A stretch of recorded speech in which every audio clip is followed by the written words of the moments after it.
What is going on, guys? Welcome back to another video here on the Matthews Cover YouTube channel. It has been a long while since I've been able to upload. If you couldn't tell, I'm in a new space. I'm actually in my college dorm. I did start college this week, so this video is not going to be as huge as the normal ones. I'm trying to ease into everything in terms of buying and selling cards, but we got a bunch of sales and some cool pickups, so let's get straight on into it.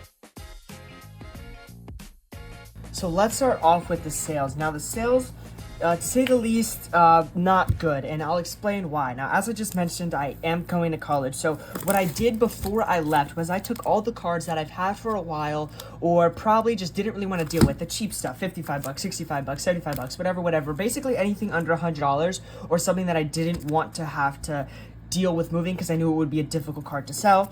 I just listed them all on eBay. So I think literally every single one of these except for one was a loss. The one that we did make money on was the Aiden Miller. I think I sold this one for 33 bucks and I paid like 20 something.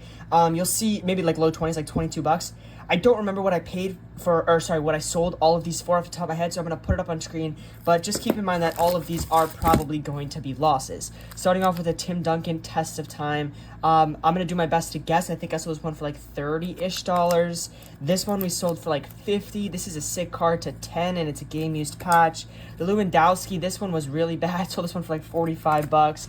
Caminaro sold for like 35, 45 bucks. LeBron only sold for $100 right there. That's the one-of-one printing plate. The Ellie maybe sold for like 60 or 50. That's the 101 rookie from Leaf. This one maybe did around $100 as well. This one only has one sale ever besides my sale that just occurred. So, you know, this one I thought was a PSA 9 when I bought it. Just was quick. So I guess that's just on me, guys. Just learn your lesson. Comp cards correctly. This one is numbered to 2018, somewhere on the back here. Oh yeah, right there, 371. I think this one sold for like 75 bucks, which was actually 20 bucks above the last PSA 8 sale, so it actually could have been a lot worse than it was.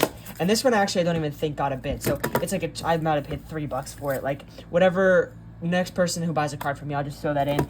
So end of this stack is probably a loss of close to 150 bucks. I'll put up on screen what the actual loss total is, but that's my estimate is around 150 with all about 10 cards. But in some better news, let's move on into a couple pickups. Starting off with the Curry out of 5 auto. Bought this one for $7.55 off of eBay, 9.5, so 0.5 away. And then the PSA 10 flashback Anthony Davis Mojo Prism auto. This one's numbered to 25, 5 of 25, PSA 10, pop 1. And then you're going to have to forgive me if you guys have seen these before, but these are pickups that I'm pretty sure I have not put in a video yet, because again, I'm filming this like 2 weeks after I bought all these, so I don't remember if they were in the last video or not, but I bought these two for $310, Crawford PSA 10 number to $499, and the Jackson Merrill base from his first ever hit, pretty cool in my opinion, number to $125, that's a rookie. Giannis PSA 10 rookie auto, paid $16.30 for that one on the Ryan's Card Discord. This one I paid $5.94 off the Ryan's Card Discord, number 210 right there on the back. Really good hold for the season, and if you think about it, it's 6 out of 10. His jersey is 15. 1 plus 5 is 6, so basically jersey number, 1 of 1 eBay. That's obviously a joke. Jude Bellingham, Topps Chrome, or Stadium Club Chrome, Rookie Refractor Auto PSA 9. This is a really nice one here. And then you might be saying this one I've definitely shown. Well, this is actually the second one that I bought, so I have 2 of these now. The Net Marvels Press Proof Luka, paid $420 on that one. So let's see what we do next. Starting off with the Jackson Merrill. Sold this one on eBay for $150, number to $125. Pretty shocked at the sale, actually, because the comps before this were around $100 to $125. I listed it for $150 best offer, and it got sold. Moving on to the A-Rod. You saw me. I said I was going to throw this one in, but we ended up moving it for $1. It did get a bid. Then the Justin Crawford. We sold this one for $200 on the Ryan's Card Discord. PSA 10 Refractor, numbered to $499. Then these two we sold on Instagram to Syndicate Cards, the Paulo Gold Scripts number 210, and the Curry Obsidian number 25. So some nice stuff here, recouping the losses. Hopefully this week doesn't end in a negative. Today is September 3rd. We have some pickups, starting off with one of my biggest pickups in a little bit. This is the Paulo Prism number 220 on the back, the bronze. Now this one I'm probably going to send to grading because I made a deal with the person I bought it from. I'll throw up a picture on screen because I don't really want to take it out of the top loader, but there is a little like fingernail mark indent on this kind of corner here, and he was pretty confident that I was going to grade at least an 8, as he believes everything else was a gem mint quality card. And I personally thought it was a little bit less, so I ended up paying $12.50, and if I end up sending it to grading, I'll probably do that within the week. Then the deal is that if it's an 8 or above, then I'll just pay my $12.50 as I already did. But if it's less than an 8, he is going to refund me $150 for, I guess, partially the grading fee and because of the difference in condition. But either way, a really sick card. The PSA 10 did 3K on this one, and the Mojo out of 25, which normally does more than the Bronze out of 20, did 2K in a PSA 9. So with the basketball season in just about a month, I'm probably just going to grade it, hold on to it for a little bit, and hopefully flip this at the start of the season. Moving on to the Ellie, we actually bought these two together. Paid $5.80 for this one and $40 for this one. The Ellie we have sold already at $6.20. So after shipping, $6.15, $35 profit. I bought it and sold it on the same day.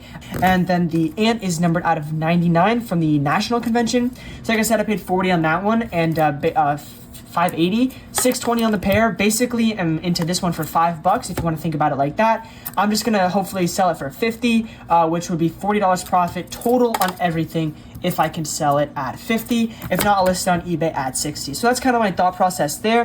Again, this week is a little lighter than normal, so let's move on into the recap.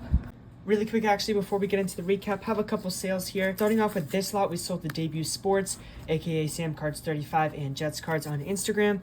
The Thompson, Soto, Case Breakers, and the Ellie. Now you might be saying, didn't you just sell the Ellie? The buyer ended up backing out. It happens sometimes, it's okay. So I ended up moving it at basically the same price. So for this whole lot, I believe I sold it for $8.10 and I paid $7.77. After shipping. Now, ideally, I'd make a little bit more, but on these two specifically, I broke even on the Soto, made like $5 here. The Soto had a really low comp, so I ended up just being able to break even on it.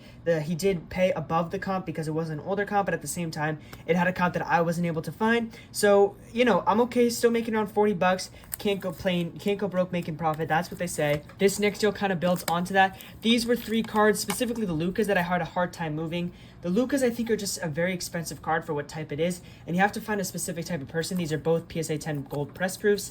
And the Messi, I don't really have people that I can easily move soccer to, so I ended up selling these 3 for $1,220. I think I paid $4.25 a piece on the Lucas and maybe $3.25 here. So again, maybe like $40-50 profit. I actually don't know off the top of my head, but again, can't go broke making profit. 2 more nice sales here. I was honestly this past couple weeks, not just because I have been slowing down in terms of my buying and selling. I feel like in terms of selling, it's been harder to get liquidity. Maybe it's just the type of stuff I'm buying or the prices I'm asking, but I've had a hard time moving some stuff, so it feels good to kind of get some more sales under the book, especially with some stuff that I thought, specifically these two, that I would have to take a loss on, or stuff that, you know, I had for a little bit in those cards. Now let's go on to the recap. So time to recap this week's video. We did have one more sale that I actually kind of middlemaned. Someone sent me a Kristaps Porzingis patch auto from Spectra, number /5. I sent it to my buddy Steven, who knows a lot or collects a lot of Knicks players. I bought it for $200 and sold it for, I believe, $220 if I'm not mistaken, or maybe $230. So I ended up making like $20-30 on that one to bring our total cost for all the cards we sold in this video to $3,195. Now, even though we took a big loss on a lot of that stuff, $130 from all the eBay stuff, ended up having just a slightly positive week of $12.69, which is, let's be honest, horrible. But at the same time, this is kind of what I expected. Things are going to be slow for me for at least a couple weeks. That's why I have been so long to upload this video. I think I uploaded maybe 3 weeks ago at this point. So I'm okay with it. You know, it's not a full-time job. I'm just gaining experience, making good buys, making bad buys, and learning from them. So as you've seen, maybe recently I'm starting to pick up different things, like I said in previous videos, maybe more higher end cards, or just cards that are in general more desirable, or on the other hand, don't have any comps, like 101 cards or rare gold out of 10 cards, stuff like that, I won't necessarily have to sell it like 85% or 90% or 80%, like certain percentages, because it just gets kind of rough when I start to do that, and getting focused and locked in on percentages kind of messes me up. So that's why I'm shifting my buying strategy, as well as the fact is I don't have as much time to buy, sell, flip, and make videos about cards. So having cards that I can hold for a couple weeks is not the end of the world for me in this case. With that being said, I hope you guys enjoyed this video. If you guys enjoyed, make sure to comment, like, subscribe, show some love. All of it is really appreciated. If you guys want to reach out for any particular reason, my Instagram and eBay are linked in the description, as well as the link to the Ryan's Card Discord. I hope you guys enjoyed this one. Hopefully I'll be uploading regularly soon. See you guys in the next one. Peace.